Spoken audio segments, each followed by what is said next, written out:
Hello, welcome to our monthly hazardous webinar series. Our series today is about students in the fire research. We're going to give you a showcase on them. My name's Rowena Morris, I'm the Node Research Manager, and I'd like to commence by doing an acknowledgement of country. I'd like to acknowledge that we meet today on a range of different Aboriginal land. I'm on Dharawal country at the base of Mount Gira in Wollongong, where there's Mount Kira. And I'd love you to add in the Q&A where you're from. I go past university all the time, the University of Wollongong, and they have big signs, Yalanga, which is welcome in the local Dharawal language. And here on our Acknowledgement of Country slides, we've got some beautiful artwork that was done by Leanne Brooke, and it's Manawara Thatai 9, which is in our hands. I think it's an exquisite bit of artwork. But I would like to pay my respect to the elders past, present and emerging and recognise these lands and waters have always been places of teaching, research and learning. We will have a question session at the end of the formal presentation, so it'll be part of a panel session after our three different speakers. And please add the questions to the Q&A at the chat and specify who it is that you'd like that question to be for, or if it's for everyone, please specify that as well. I'd like to introduce you to our three speakers, our presenters, the students, and hopefully they will come on screen with their pictures. Fantastic. Start with Suki Jaswal. She is an optometrist and a final year PhD student at the School of Optometry and Vision Science at the University of New South Wales. And she's a Natural Hazard Research Australian postgraduate scholar.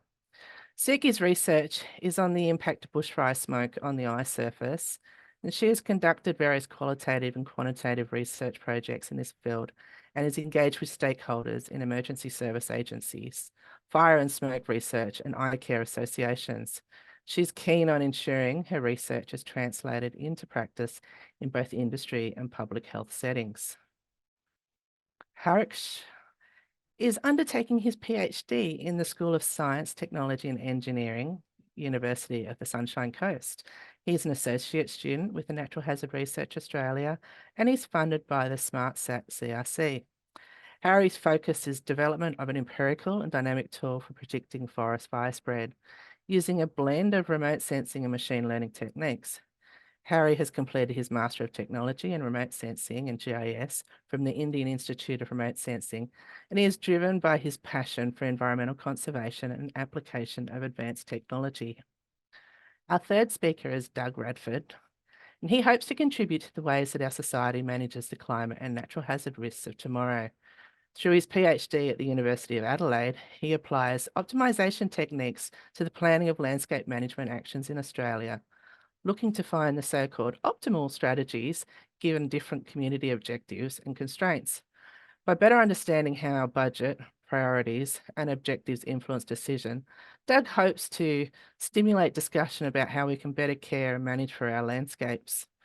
Doug's research interests include decision support systems, process-based and data-driven modelling. He's grateful to be supported by a Westpac Future Leader Scholarship, and he is an associate student at Natural Hazard Research Australia. Now, the format for today is we're going to ask each of our presenters about a few questions about themselves so you can understand where their love of fire science has come from.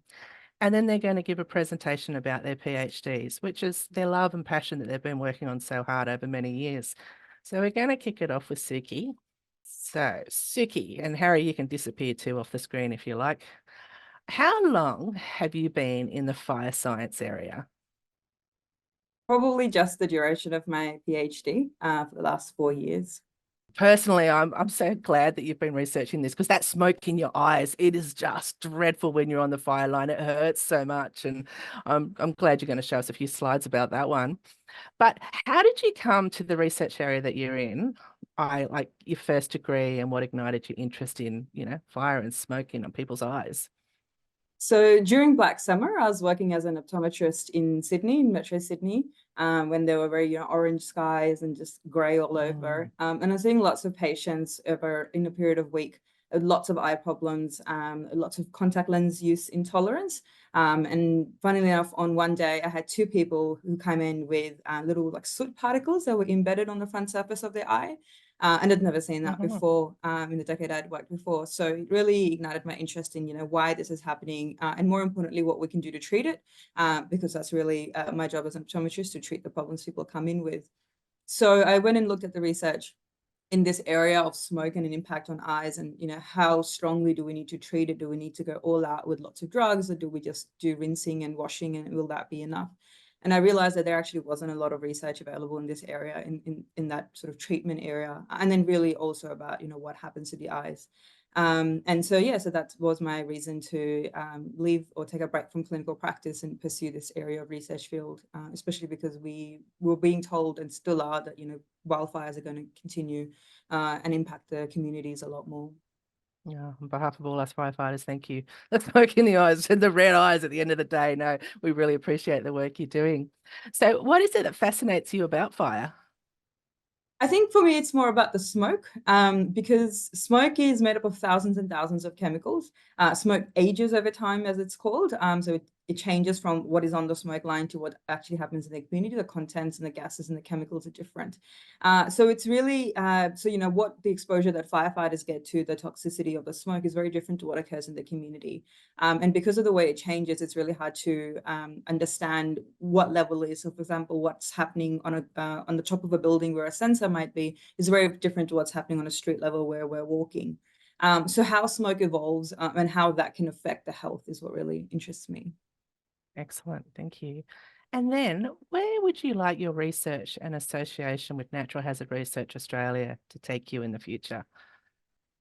I think the way Natural Hazards has really helped me so far is to help with my research and meet with stakeholders and talking to different people, different agencies. Australia has lots of different emergency service agencies who operate slightly differently, and it's really interesting to hear all of their experiences. And I think in the future, when my research is translated and implemented into practice, I think I'd like to be able to come up with outputs and outcomes from my research that are applicable across all sectors. And across all agencies. And Natural Hazards is just the ideal platform that brings everyone together, and it gives me an opportunity to share my research and my outputs with them. Fantastic answers. Thank you. I'm really looking forward to your presentation. Shall we move on to that one? So I'll Yes. let you share your screen and Today, I'd like to talk about one of my research projects, which was on the impact of prescribed burning smoke on firefighters' eyes. And just to start with a little bit about a background about how eyes are affected by smoke.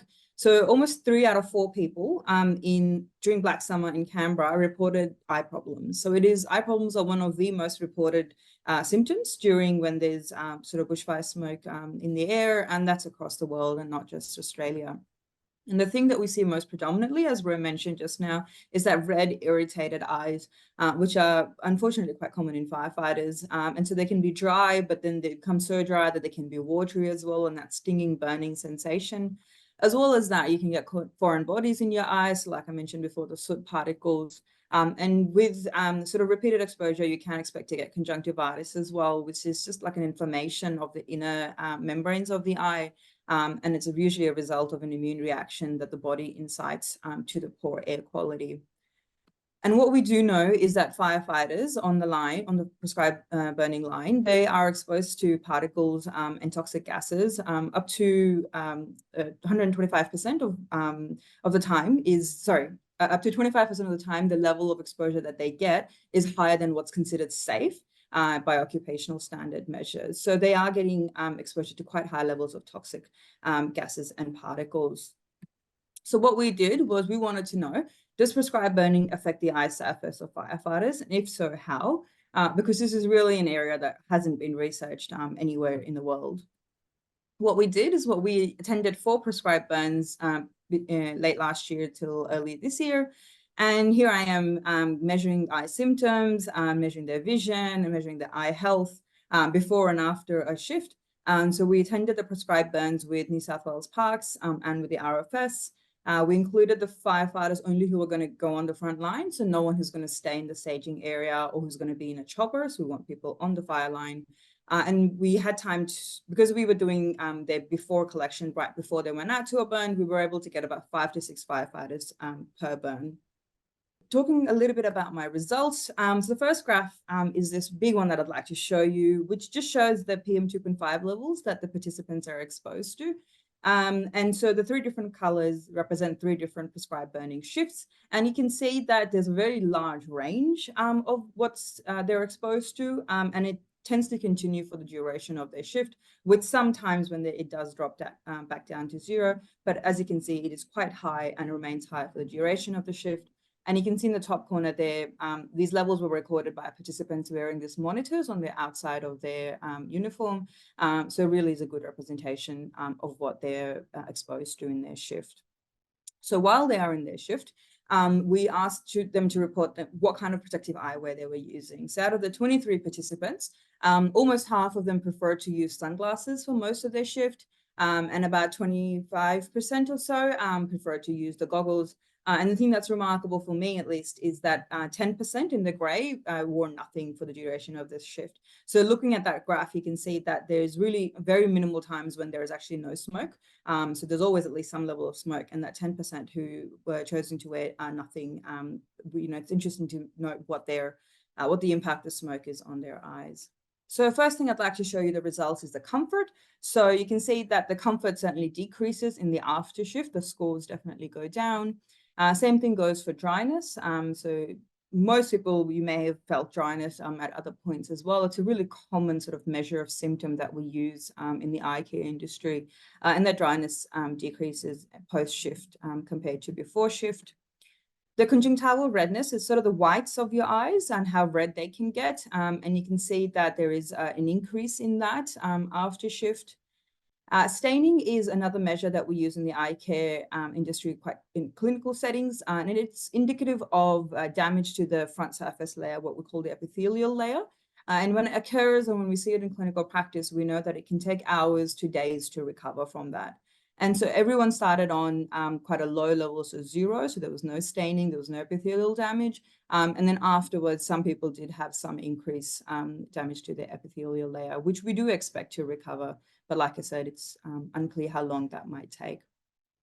Tear stability is another clinical measure that we use. And it's basically looking at how quickly your tears are evaporating from the front surface of your eyes. So none of us like to cry, but our tears are actually really important on the front surface of the eye. If they're not there, we're going to feel lots and lots of dryness on our eyes. So the stability tells us how stable they are there and whether their evaporation is faster than they're being replenished. Because if they're evaporating faster than being replenished, you're more likely to experience dryness. And you can see that 10 seconds, which is the normal, what we consider average and healthy mark, is where most people started. And then most people also then dropped down afterwards, indicating that their tear stability decreased in the after shift. So almost all firefighters had soot around their eyes, which is probably not new to anyone who works on the fire line. 3 of the firefighters in our study, they wanted to use the therapeutic eye drops, which was steroid eye drops, 1 drop, and that's really good at calming all of the symptoms and the signs, and gives quite instant and immediate relief. 2 firefighters were happy to have non-therapeutic eye drops, which is just lubricants and moisturizing eye drops, just to almost like a washout. And then 2 firefighters accepted a saline washout, which is a more thorough rinse of the eye. But we certainly wanted to do a saline washout for all of them, but only 2 accepted it. So the main takeaway messages are that eye symptoms and eye health are affected after a shift, and goggles are used less than expected, and that we really don't know what happens in the long run with this repeated exposure. So people who are exposed for years, is there an impact on that? And that's a different study that I'm working on as part of my PhD. But then also, if you're on successive shifts, or if you're doing a double shift or a day after another, has your eye recovered before you go to a next shift? Do we know that it's recovered within a day? And so this also has very big implications for when we're in a wildfire episode, when the resources required to fight those fires can be limited, and the impact of that long-term, full day of exposure, what that has, the impact of that on the eye surface. So these are some of the questions that my other research sort of studies will answer, but there's always more that we can know.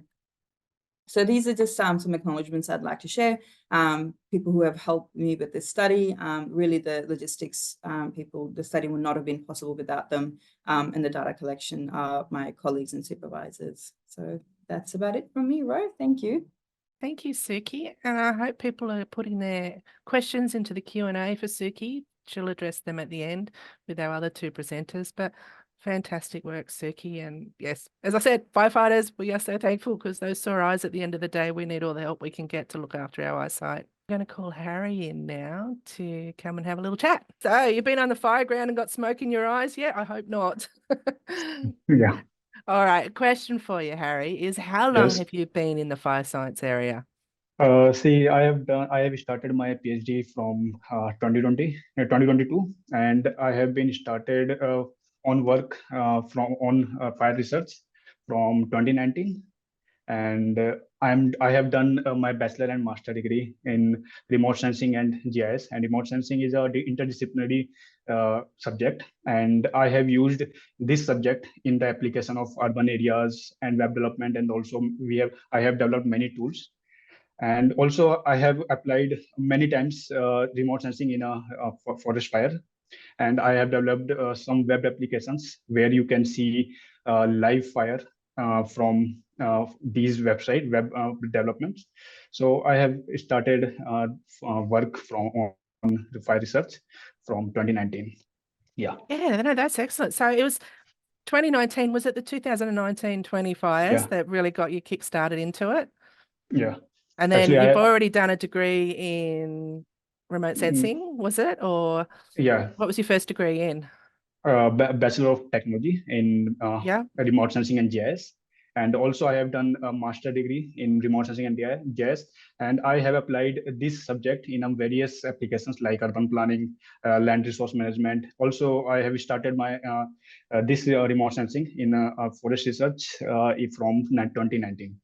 It's definitely a good field to apply in the fire science. So we're happy to Yeah. have you on board. But what is it that fascinates you about fire? Actually, if you will, I am working on satellite imagery, and Yeah. in satellite imagery have lots of bands. And if you will be if you will be open any single band, you can find many things in related to fire, fire and smoke, and you will be find something new every time. So this is the way. So I have been fascinated in fire research. Have you got a favorite band Yeah. No. See, actually, or combination? yeah, combination. Actually, there are some bands.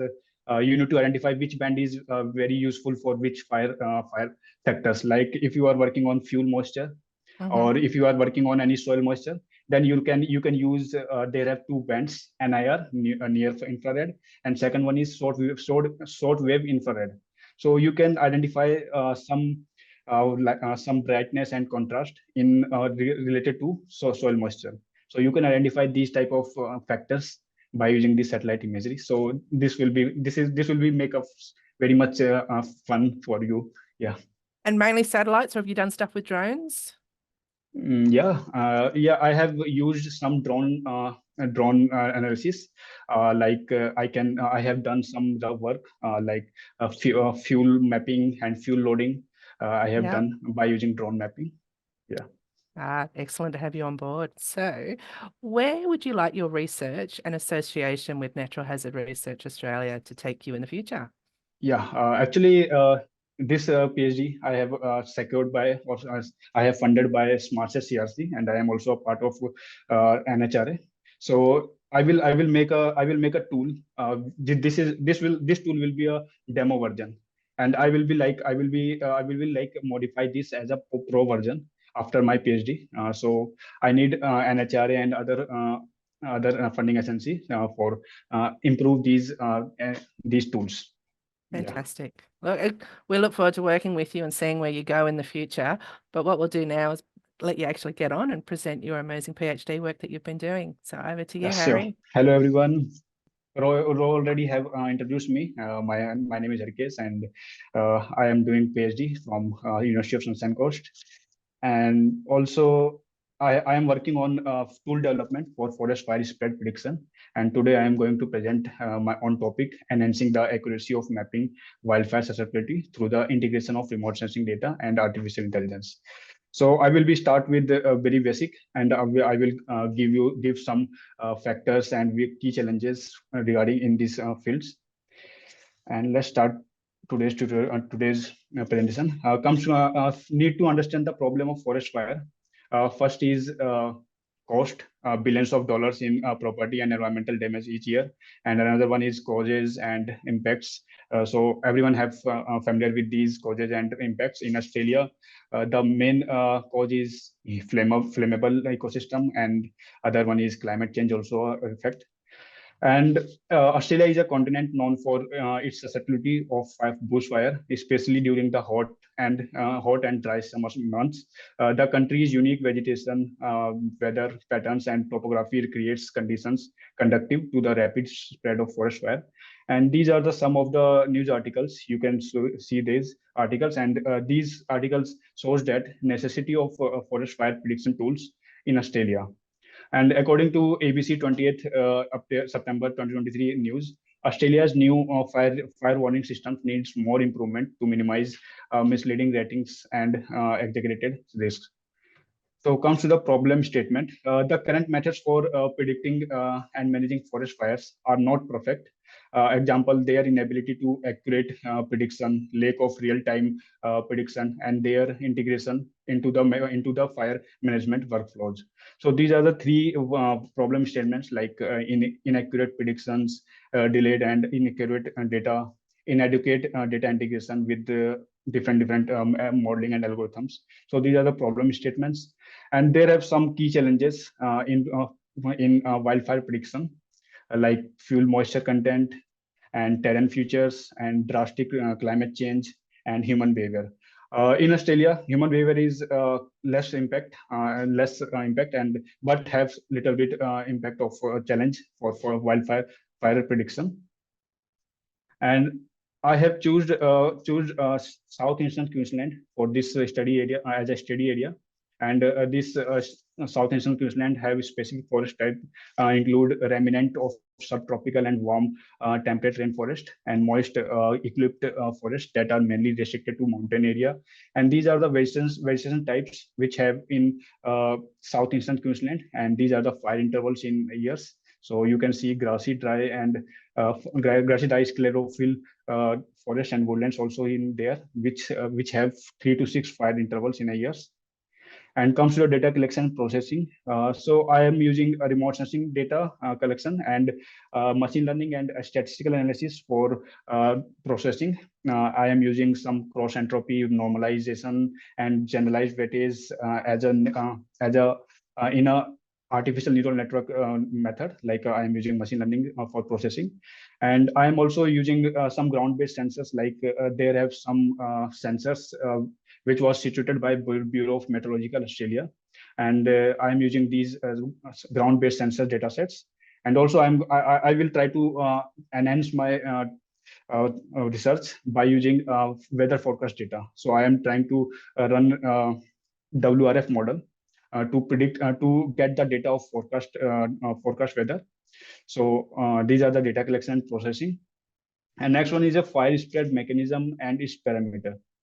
So there are some factors that affect the fire spread. I have divided in three parts. Like first one is fuel quantity and quality. Second one is wind speed and humidity, and third one is surface and atmospheric temperature. So these are the factors that affect the fire spread. And so these are the parameters I need to monitor, like moisture content in fuel, wind direction and speed, and temperature gradient of the air. So these are the parameters I need to monitor to monitor these factors that affect the say fire spread.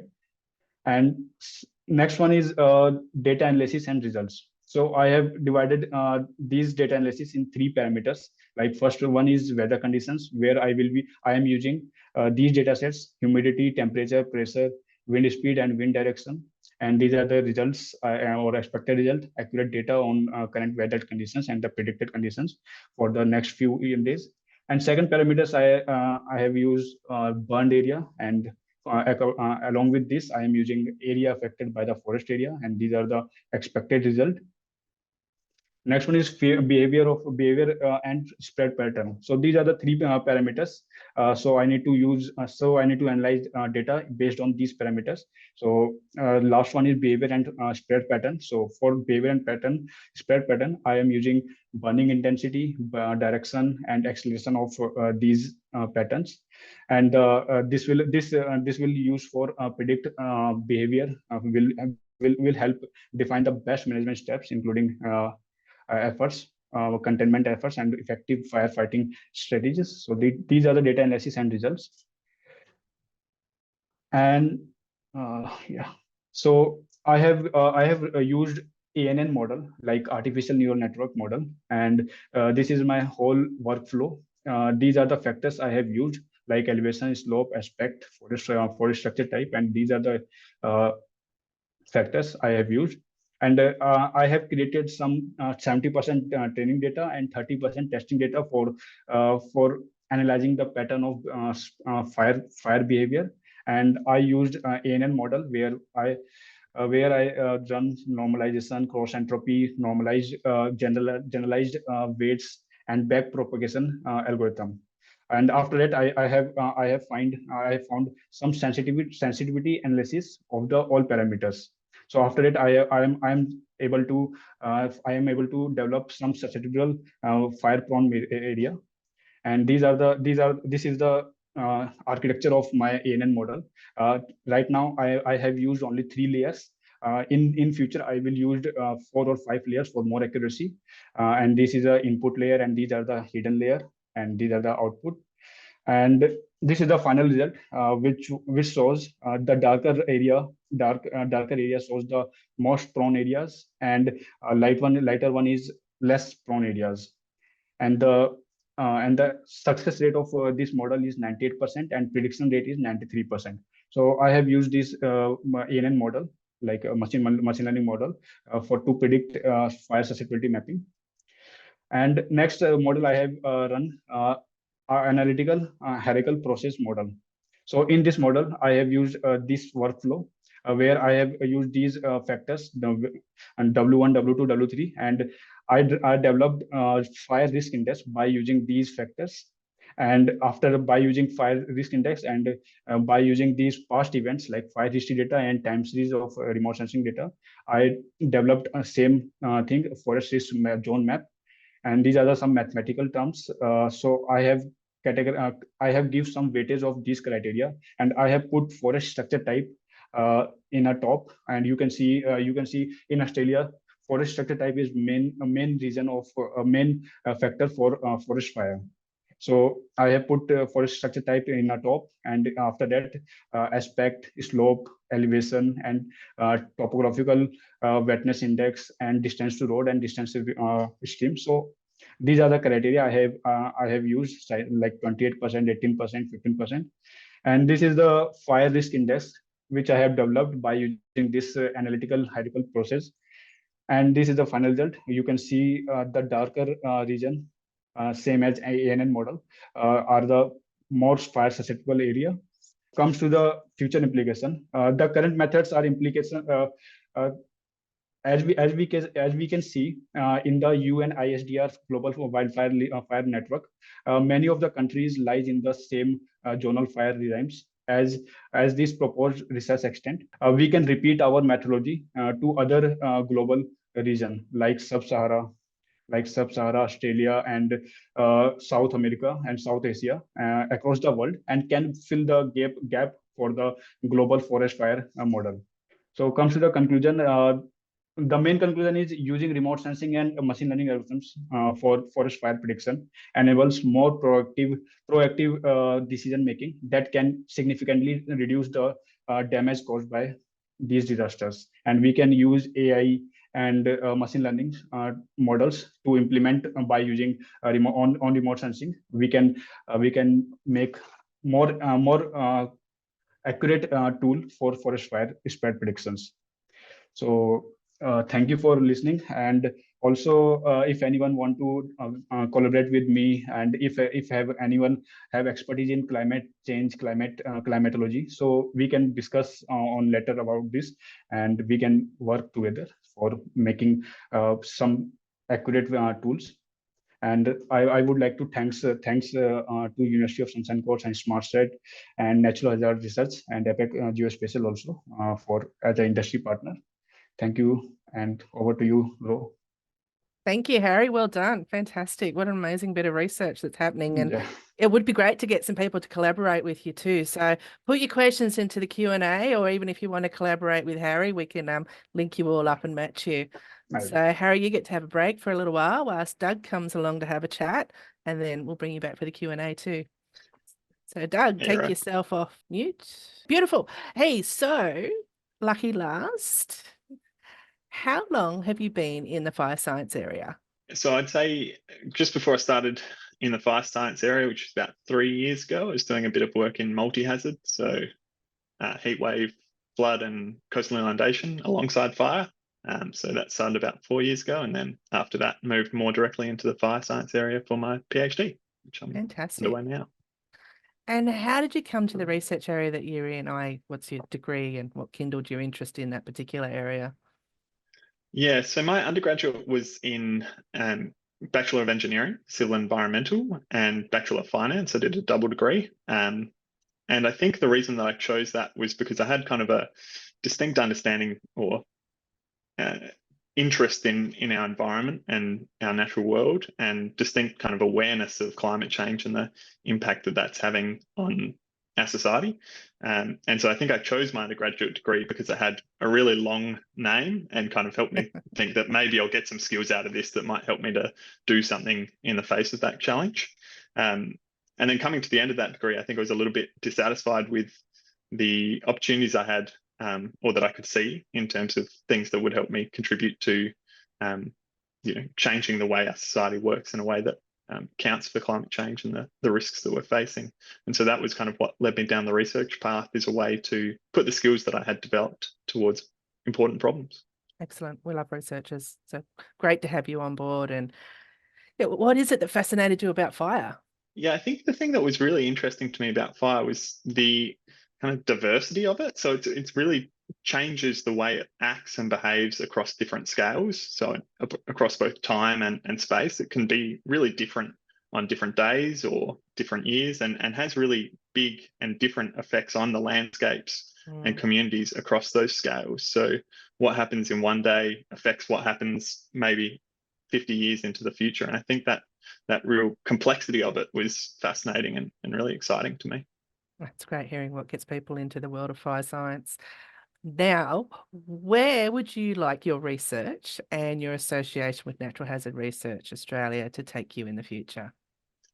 I think the thing that I've gained the most out of the association with NHRA and being a part of this community is really just the exposure to different ideas and learning from different people. And so I think really just continuing to be able to learn from and talk to practitioners or people in communities who are kind of affected by natural hazards, and learning their perspectives and understanding, what makes them tick. And that's been really a really great part of the PhD experience for me. Big shout out to the NHRA forums, which are great. Excellent. Good. Looking forward to you coming to the next one. Hey, I might let you get on and present your PhD for all these people that really want to hear, which we do. So please go ahead, Doug. Look forward to hearing your presentation. Before we start, I'd just like to acknowledge my co-authors that you can see at the bottom of the screen. And really, that's just a short list of all the people who I've learnt from and been influenced by across the PhD journey. So thank you to all of those people that have been involved. There's probably too many to include on one slide. And I also acknowledge them joining from Lutruwita, Tasmania today, although most of this work was done in Kaurna country in South Australia in Adelaide, and the case studies are on Paramount country in the Adelaide Hills. And in this presentation, what we'll be talking about is how we can use optimization as a tool to help us to reduce bushfire risk. And I think the two key messages that I'd like to kind of convey in this presentation are that the context that you're making decisions in when you're caring for landscapes or managing landscapes is really important, and that will influence the decisions that you make. And so we'll go through that. And then the other thing I'd like to talk about or kind of reinforce is that optimization is a really useful tool to help us navigate that context. It can support the decisions that we make, but it shouldn't be used to make those decisions. I think people always need to be at the center of those decisions. So those are the two kind of key messages that I hope you get out of this. We'll start by talking about why landscape management is challenging, and there's a few reasons here that I've kind of highlighted, although there's many more. And we're talking about landscape management in the context of decisions that we might make to reduce bushfire risk. So these can look like prescribed burning at different places across the landscape, or mechanical fuel load reduction, changing the way vegetation looks across the landscape in a way that reduces risk. The first reason is that we tend to deal with really large areas. So organisations like Country Fire Services or local government authorities or parks and wildlife services tend to have responsibility for, and communities as well, have responsibility for really large landscapes. And so that means if we're thinking about where and when we might undertake an action like prescribed burning, there's lots of different places you might be able to do that. And so there's many options that you have to choose from when you're thinking about how can I spend my time to best reduce bushfire risk. In the face of all of those options that you might have available, we also have some really key constraints that we're faced with. So budgets, seasonality, when you can prescribe burn, the times of years that's available, personnel to do that work. All of these things restrict our ability to manage our landscapes. And so you have to make decisions from the options that you have available, and we can't do everything in terms of reducing bushfire risk.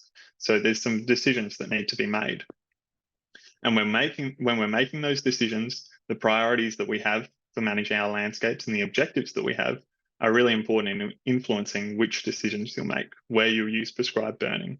And this can look like things that you're trying to protect across the landscape, or it can look like what you're trying to conserve. And different people, different organisations, communities within our landscape have many different objectives. And so we have to navigate that in some way to balance what we're achieving when we're managing those landscapes. Optimization is a really powerful tool in this context because it's a tool that's designed to sort through and filter through many different decisions that we have available in the face of the constraints that we're experiencing. And we can also use it to explore the different objectives that we have and the influence of those objectives on the decisions that we make. So optimization in the context of landscape management has the potential to be really helpful in guiding the way we make decisions. We'll explore this now through a bit of a case study in the Adelaide Hills. So that's kind of borders Kaurna, Paramuk and Ngarrindjeri country in South Australia. And we can think about three different objectives you might have when you're managing a landscape like the Adelaide Hills. You might be thinking about trying to reduce burn probability or the likelihood of a fire reaching a certain point in the landscape. And so we could think about three different ways or three different objectives for reducing burn probability. The first, which you see on the left of your screen, is if you were aiming to reduce burn probability across the entire landscape, so at all locations. The second might be just focusing on reducing burn probability at the locations of buildings. So perhaps your objective is to protect people and infrastructure. Or your third objective, which you see on the right-hand side of the screen, might be to reduce burn probability in areas of environmental significance, places that you're trying to conserve vegetation. And so these are kind of three valid and different objectives, and there are many more that we could have chosen. But we can think about how objectives like these might influence the decisions that we make. If we start by thinking about a single objective, so aiming to reduce burn probability across the entire Adelaide Hills area, we can use an optimization algorithm to consider 5,000 possible different treatment strategies. So 5,000 different combinations of where we're managing fuel across this landscape. And that optimization algorithm returns to us the best possible places that we can manage fuel across the landscape in order to reduce burn probability for that objective. And so you can see here for three different levels of constraints, so three different amounts of area treated in that landscape, 1%, 2% or 5%. The areas that we might manage fuels change quite significantly. The areas that are best for reducing burn probability change quite significantly. And that's where we come back to this thing of context being really important. The places where burn probability is reduced, which you can see in the kind of red shading on those three maps on the right-hand side, is very different depending on the amount of resources that you might have available. And so that speaks to the complexity of these decision-making environments and the way that optimization can help us navigate these. And if we return to those 3 different objectives that we had, when we run our optimization algorithm for those different objectives, we again see that our decision changes quite significantly. So the areas that we might choose to manage fuels are really dependent on the decisions that we're making. And you might be thinking, you know, do I have a good grasp on what my objective is for managing a landscape? And do I understand how that's affecting the decisions that I make? And so it's helping us to explore how this changing context for our decisions has a really big impact on the decisions that we make. So optimization, in summary, how can it support us? It can help us to sort through the many different options that we have available and find those ones that work best for the objectives that you have, and to help you understand how the influence of those objectives on the decisions that you're making. It can provide quantitative evidence to support the development of landscape management plans and help you think about find novel ways to manage those landscapes. And importantly, we found that the optimization approach that we've been using has performed 50% better in terms of leverage or reduction in burn probability per area treated than other approaches for choosing where and when to manage fuels. And so that's a really promising sign in that this is a useful tool that can help us improve how we're scheduling and managing fuels. So that's all from me. Oh, the last thing, if you use these tools like simulation models to understand burn probability, you might be wondering how we evaluated so many different possible treatment strategies. And I'll just give a quick shameless plug here to the first paper of my PhD, which was released last week. And that will start to give you some insight into how we're using modeling to help us make these decisions.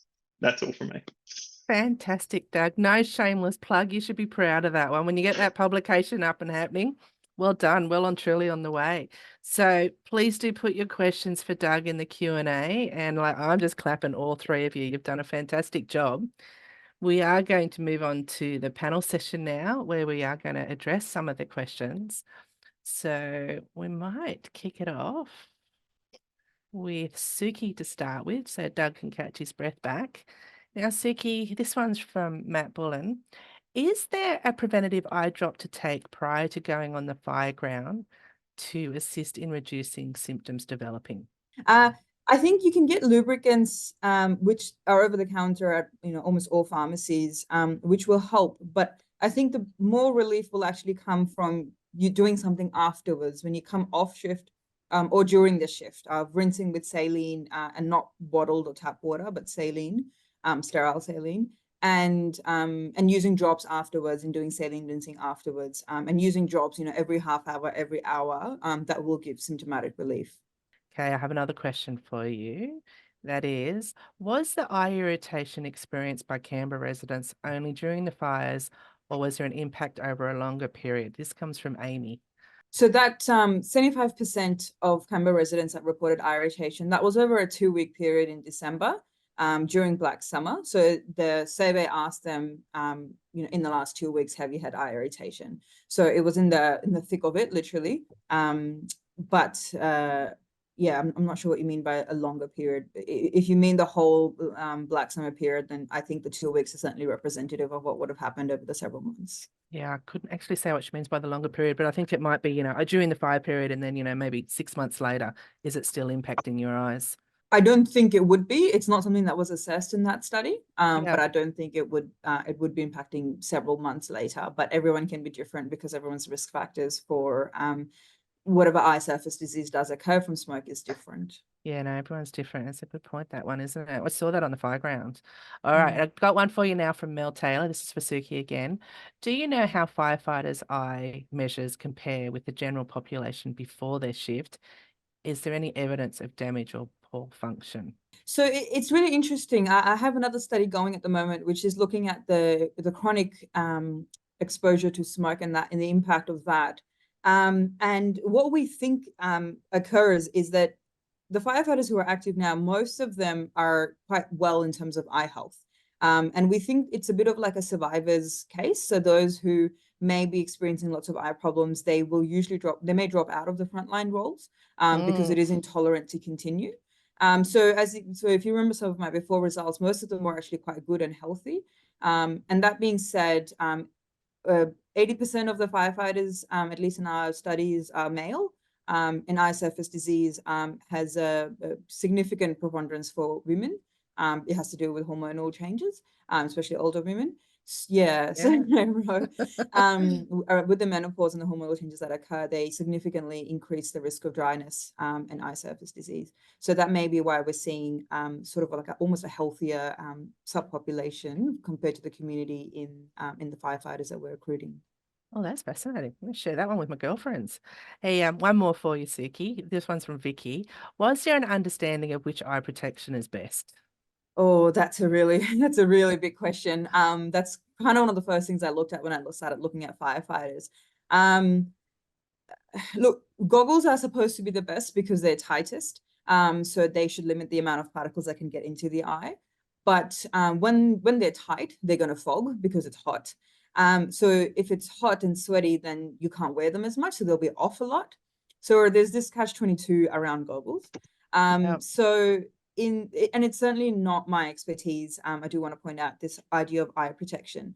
But my best educated guess would be to have tight sunglasses wrap around that limit the amount of smoke that can get in, but ones that you can clean and take off. But really, if in an ideal world, what I would be advocating for is the non-goggles based strategies that firefighters can do, which includes rinsing and seeking more eye care help in using more drops. Because I think with goggles and sunglasses, there will be an inherent limitation of, if they're tight, they'll limit particles, but if they're too tight, you'll sweat, and then you won't wear them as much. Brilliant, Suki. We can hear that knowledge that you've grown over the years and years of doing your PhD, and thank you for sharing and looking after all of us. Okay, I'm going to move on to Harry. I love the start of this question. This one's from Matt. He said, wow, brilliant presentation. I'll second that one. Can your approach assist in defining the best conditions for cool burning to look after country as was done for thousands of years? If so, could you share that? Yes, by analyzing historical data, environmental factors, and machine learning and remote sensing can help identify optimal conditions for coal burning practices, drawing from indigenous knowledge and modern techniques to inform sustainable land management strategies that preserve ecosystems and cultural heritage. Integrate these insights into decision support system can empower more communities to implement effective tool for cool burning initiative while respecting traditional practices and promoting landscape resilience. It'd be interesting to see, particularly with your models, that you can plug in some of the data after you've done your models. You can, when we get new data, you can plug it in. Yeah, you'll find that will be the case. Yeah, so you need to integrate all these data sets like environmental and past events, make more effective tool. Yeah, no, it's a Yes. powerful tool you developed, so thank you. And maybe Matt and you can Yeah. have a chat offline, because I think he's in your camp and interested in learning more about what you're working on. So that's fantastic. Going to move on to you now, Doug. This one's from Mel Taylor. Are you also working on how your optimization outcomes can be integrated into the systems that are being used by those conducting the burns? Yeah, and thanks for the question. So there was a lot of work that needed to be done before we could get to the point at which optimization was feasible to implement in this context. And that's what the first couple of papers of the PhD have been doing in terms of building a model that's computationally efficient enough to be able to be implemented in this context. I'm really excited because the third and kind of final stage of the PhD project is now working with Parks and Wildlife Services in South Australia to kind of compare and look at how optimization might be able to help inform the decisions they're making. So I've got a meeting coming up with them really soon to kind of look at that. And that's really exciting for me because I think what we know about optimization and the way that it can help us make decisions is that oftentimes people and humans, the way that we think, we struggle to take everything into account. And often what optimization is able to do is have a really impartial way of exploring different options, and oftentimes it returns solutions to us that would have been really hard for us to come up with otherwise. So it will be really interesting to compare what the results we're getting out of the optimization algorithm are with those that are being kind of chosen by people managing the Adelaide Hills, for example. So that'll be really interesting, and I'm very much looking forward to that. I think the other kind of flip side of it is either they'll be really different and we'll learn something new, or they'll be really similar and we'll have like a really good grounded evidence base that's supporting the landscape management plans that are happening. And that can kind of give confidence to the people who are making those decisions, and also give them some support when it comes to things like reviews of decisions that are made, gives them the quantitative evidence to support their plans. So. Yeah, that's excellent, Doug. And it's great you're in contact with the end users. Just thinking SA Water would also be a great group for you to get in contact, because they're pretty major land managers and optimization decisions on water quality. Yep, and prescribed burning. Yep. I don't know, do they come as part of your national park crew as well, or? We've got some good contacts in SA Water who have been kind of interested in some of the work, but I think it's probably about time to go back to them and see if it would be valuable for them, because there's definitely in that Adelaide Hills region a lot of water reservoirs that we know there are kind of impacts of fire on water. So I'd be interested to see what interest they might have. It's great comment, Ro. No, it's fantastic. Now, look, I really appreciate all three of you. You've done a fantastic job on presenting and answering questions and personal questions as to why you got into fire science.